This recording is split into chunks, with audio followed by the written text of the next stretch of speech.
Trump is now calling on Republicans to release the Epstein files, and a vote could come as soon as this week. What a change that is. Mark Meredith is live at the White House on that with us. What's the latest, Mark?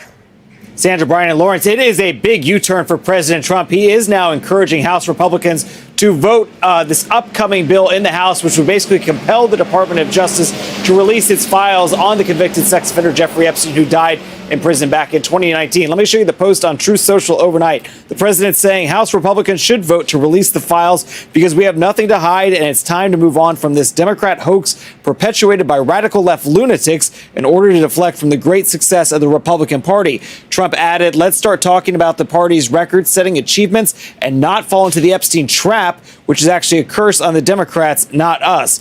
Now, the president has repeatedly called this Epstein probe, which has gained steam on Capitol Hill, even in just recent days, a hoax. We heard from House Speaker Mike Johnson over the weekend, who says this is all about politics, not transparency. Remember, the Biden DOJ had every one of these files in their possession for 4 years, and neither Hakeem Jeffries or Ro Khanna or Thomas Massie or any of them ever said a word about it. President Trump has clean hands. He's not worried about it. I talk to him all the time. He has nothing to do with this. He's frustrated that they're turning it into a political issue, and it's not surprising because the Democrats have nothing else to talk about.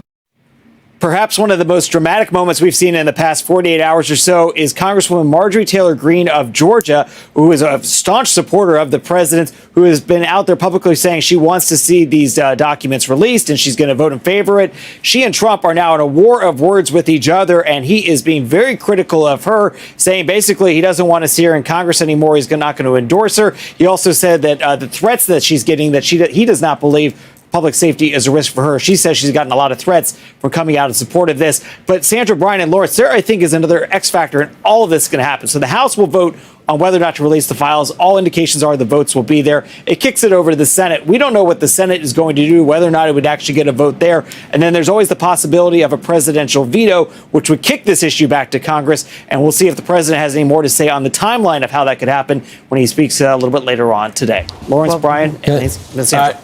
Thanks so much. Mark. And the key is, just so you know, part of the reason why they didn't want to throw this out is because he was hanging out with the rich, the famous for 10, 15, 20 years, other country leaders. And if their name pops up in this, even if they were totally innocent, they're going to say, well, you're part of the Epstein files. But so that was part of it. It's out. It's going to be out. And then it's just do you think it will be, though?